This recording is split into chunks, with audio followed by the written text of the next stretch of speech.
Tha Kosova shteti i pavarur. Bëri dhe shkrim me Aleksandr Vučićin në Frankfurt Allgemeine Zeitung para pak ditësh, solli një ofertë për Gjermanin nga Ballkani, ofertë e Tiranës dhe e Beogradit, ofertë dyshe e Ramës dhe Vučićit për europianët që shikonin na gjeni një integrim të nivelit të dytë. Pra roje ke dera Europës.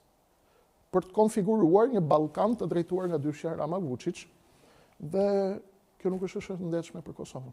Ndërkohë Edi Rama vizitoi Izraelin, e kemi pa na, u pret mirë. Në Izrael ka shkuar, e kam përsëritur vazhdimisht, ka shkuar sepse Edi Rama e din se sa e afërt është administrata e Donald Trumpit me qeverinë e Benjamin Netanyahus apo me djathtën e Netanyahus.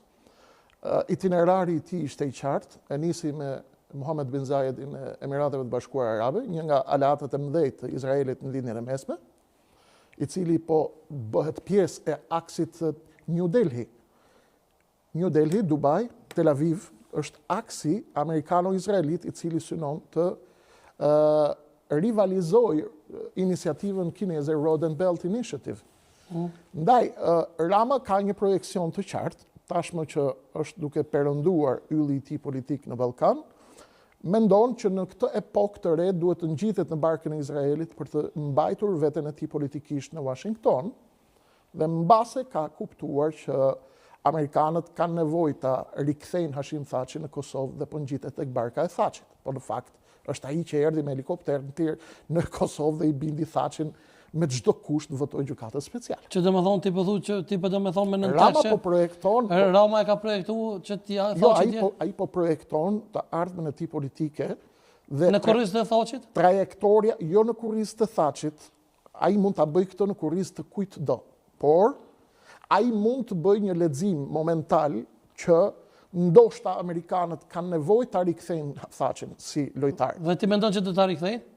Unë nuk e di se çfarë do të bëjnë, por deklaratat e Wesley Clarkut, James Robin, deklaratat e fortat amerikanëve në Hag, tregojnë që Washingtoni nuk do ta lëshojë UÇK-n, simbolikën e UÇK-s. Sa i përket daljes së 4 liderëve të UÇK-s, zoti Selimi, Thaçi, Krasniqi, Veseli, unë mendoj që është vendim politik, nuk është vendim penal, nuk ka lidhje, dhe këtu do të shohim cila do të jetë trajektoria e Washingtonit në botën e re që po lind. Në qoftë se do të lejohet të masakrohen krerët e UÇK-s, Amerika e Donald Trumpit do të humbas një betejë të fortë me establishmentin e majt në Europë, dhe ky do të jetë një mesazh i fortë për Amerikën. Dhe çështja që duhet kuptojmë ne shqiptarët sot dhe që duhet jemi të kujdesshëm është se nuk kemi më një Amerikë. Kemi 2 Amerikë. Rama e ka kuptuar këtë, dhe nga Amerika e George Sorosit dhe Alex Sorosit, me të cilin ai projekton të ardhmen e Ballkanit tek zyrat e Vučićit në Beograd, ai po tenton të vrapojë tashmë tek zyrat që e çojnë tek Donald Trumpi, për cilin ai kishte thënë se është turpi i njerëzimit. Trumpi është pro lirimit të Hashim Thaçit, sigurisht. Besoj po, patjetër. Edhe unë mendoj që llogaritë e Amerikës së Majt me të djathtën nuk besoj që ata do të lejojnë të thyhet UÇK-ja, sepse thyhet automatikisht Wesley Clark, dhe Wesley Clark nuk është. Thyhet Wesley Clark, thyhet NATO, thyhet pavarësia e Kosovës. E sjell Wesley Clarkun jo pa qëllim. Jo pa qëllim. Jo pa qëllim, sepse është peshë shumë e rëndë. Ose kemi pas të njerëz studentimi që kanë thonë Wesley Clark i ka marrë pjesë si dëshmitar brez për parë, unë se besoj këtë gjë. Unë nuk jam humorist, unë jam geopolitika. Pani mu më duhet besoj. Ti mund ta cekësh, por thonë pak më herët që unë më duhet ju them dhe unë për çfarë kam marrë këty. Po, e vërtet. Nuk jam humorist. Po. Ata që kanë thonë kështu kanë qenë humorist. Mund të thonë shumë shka, ka shumë emisione që bëjnë humor. Kush është prej tyre? Nuk kam, nuk prek. Tha pak më herët që nuk e mbështet lëvizjen majtiste, ndërkohë nuk jam ideologjist, jam i djathtë.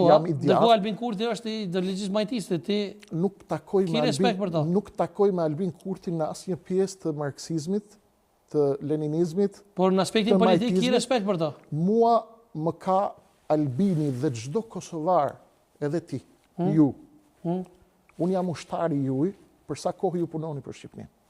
Ti e ke vënë atë flamurin aty. Keni dhe i flamur verdhe blu këtu, i respektojnë për nevojat konjunkturale të lojës globale, ti e moderatori e gazetar provokon, manë qëndrim me atë, unë jam ushtar i çdo kujt në Kosovë që lufton për Shqipëni e për Kosovë. Krejt jem qështu? Bukur shumë. Prandaj,